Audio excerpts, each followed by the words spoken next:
What's up, YouTubers? This is Dirk coming at you with a 2016 Suburban LT battery video. And this is a memory saver that plugs directly into your OBD2 port right there. I just got an adapter that I can plug it into an outlet. If you want to do a quick screenshot, there are your instructions. Pretty simple. Plug that end in. It's a little bit harder with one hand. You could see the light was already red. And then I've closed my door so that I don't have to leave it open for a dome light, but basically it's plugged in. The light is red, meaning there's a solid connection from the OBD2 reader here. And then I have a blue light. If this somehow comes out while we're changing the battery, then I lose all of the memory settings in my car. So I'd like to make sure, there we go, that's good. So I think that'll stretch like 8 feet. So you could conceivably go through the window of another car that's on. We're gonna start with removing this little fender brace here. So 13 millimeter. I recommend taking the whole brace off. You'll see there's only one spot it can go. And there's a 13 down here as well.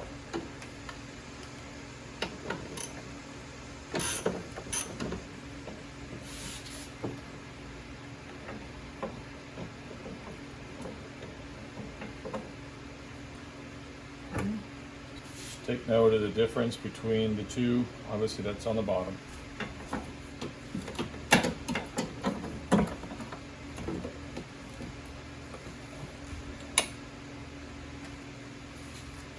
Remove the fender brace. And there is a little clip right here that fender brace goes in. Hopefully you could see that against my fingers. It's just a flexible plastic C-clamp that'll hold that in. And this is a 10 millimeter back here. The negative cable. Just want to loosen it enough to add it off.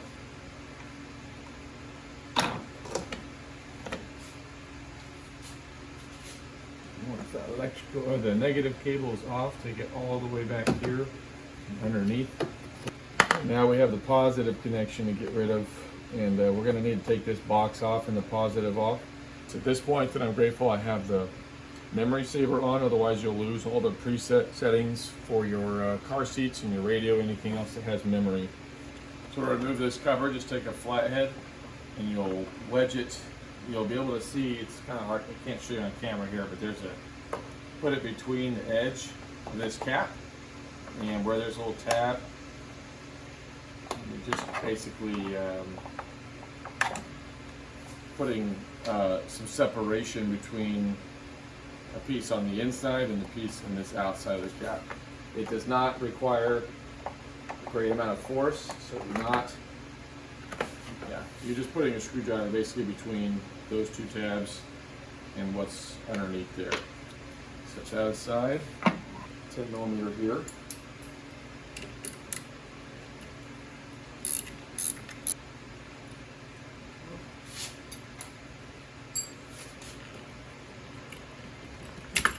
Okay, get that off. I'll set it down here. After you take the positive battery terminal connection off, there's 1, 2, 3, 4 bolts. These 3 are 15 millimeter. This is a 13 millimeter. I did disconnect. You don't have to. I just disconnected that wire so that when you lift it up, nothing happens. On the side here, there's a little. I'm just pulling out this tab, and it's the same on that side. I think I'm actually going to take that one off really quick, but it'll make bending it so much easier. Come on. Okay. And now this whole assembly is free. Now you can see why I didn't want this electrical connection inside there. Put that over there. Just kind of bend it out of the way. Kind of locked in place. There. So now we just have the battery itself think that's another 13. Yep. That little battery tray holder.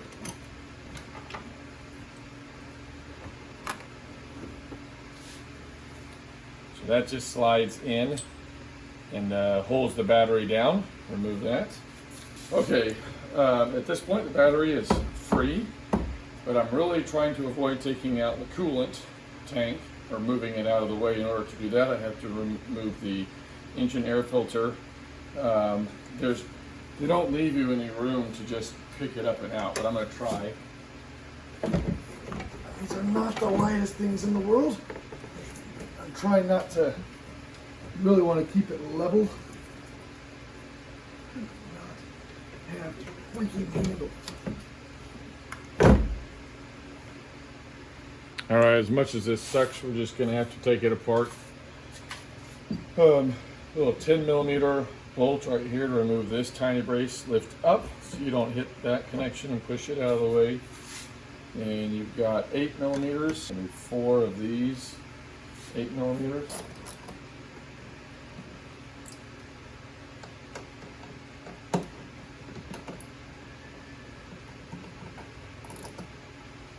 This one's a bit of a pain, but it's all right.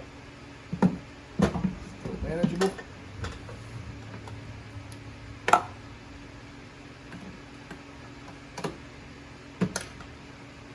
I know you can't see, but just get a flashlight, find that 4th fastener. If you want, use a magnetic nut drive because it'll drop. Okay. Take that, this actually wasn't that far down. Got that out of the way. Take your 8 millimeter and loosen the spring clamp on this. I just opted to disconnect the electrical sensor there, the connection. And then this just takes a little bit of coercion. There's a lip right here. Just pull this cover off. Take out the air filter, of course. And then it seems tricky, but there's no bolts in here. You're just going to grab on the bottom, lift it straight up, and then it frees itself. So hopefully you can see that. That right there, these little plastic pin, it just pressure fits into something down there. So you can see where those pressure fittings were. And now you can see how there's access here and right down there to be able to move the coolant reservoir out of the way. Okay, just take a 10 millimeter on an extension.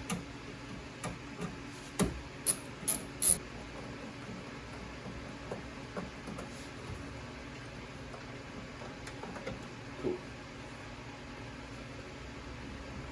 Oh, that's interesting.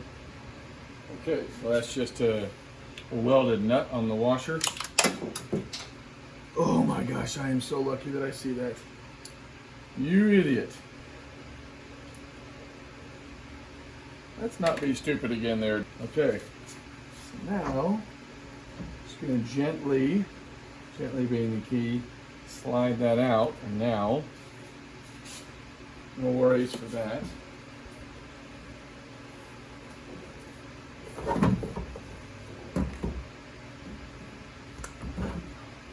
Heavens for handles on this one. It's a ton easier. Get that out of the way. Okay. So while I have room, I'm going to install and I can see it, I'm going to install this battery retainer.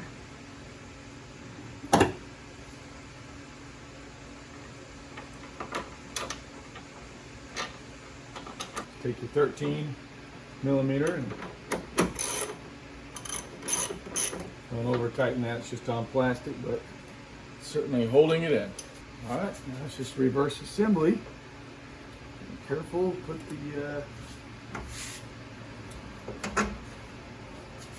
that all back.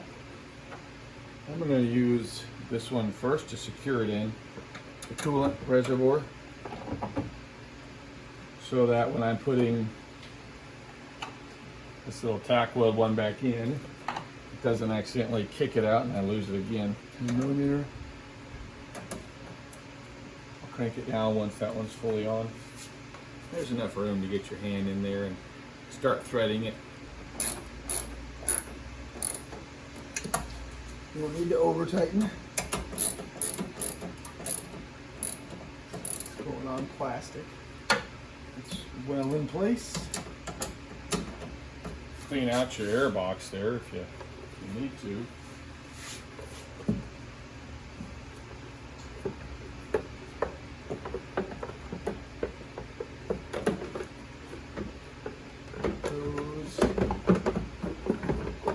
One way it can go in. There you go. Just press it down. Put the air filter back in.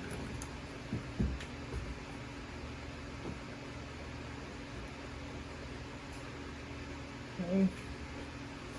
Take my box. It's good.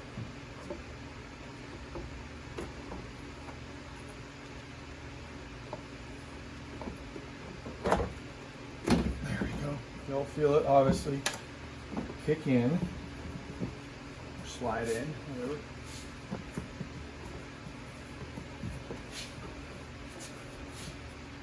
Connect this before I forget. There's the 8mm.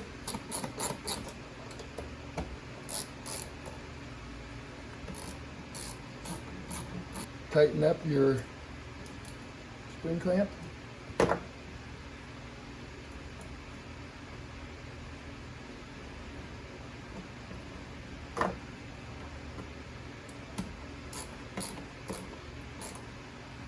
Okay.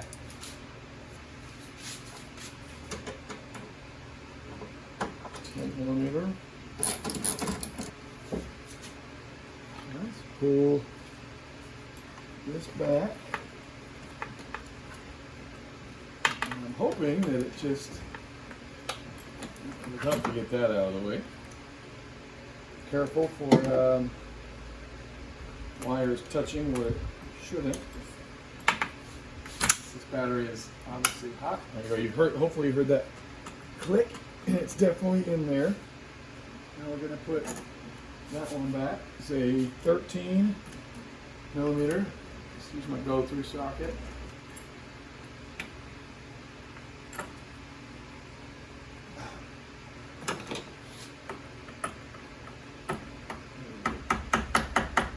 Make sure that's fully seated. Making that back up.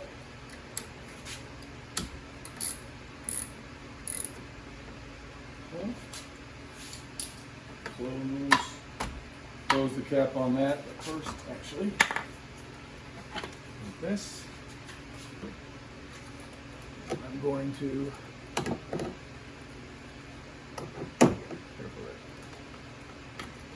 plug the cable back in. Make sure we've got all of our bolts where they need to be.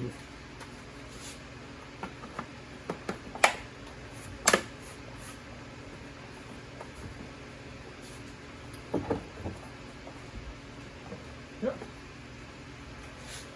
That is on. Close that back up. Now, going underneath that wire there. Tighten this 10mm up.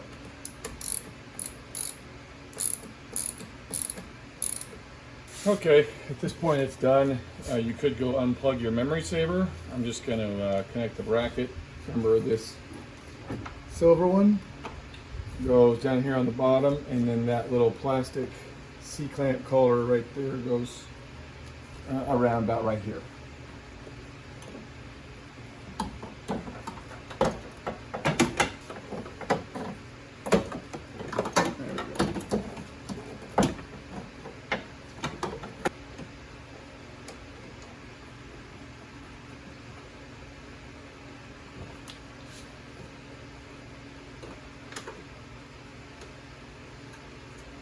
Tighten it up, 13s.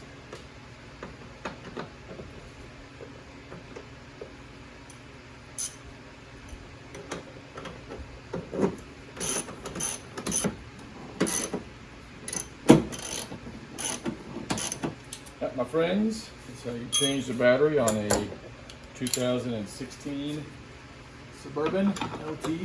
Probably same for Tahoe, Yukon, maybe even a Silverado. So, not filming this, and now that I've done it, if I had to replace the battery again in a month, probably a 15-minute job, but clearly more than that. A little bit tricky, but hopefully that helps you when you do it. Peace.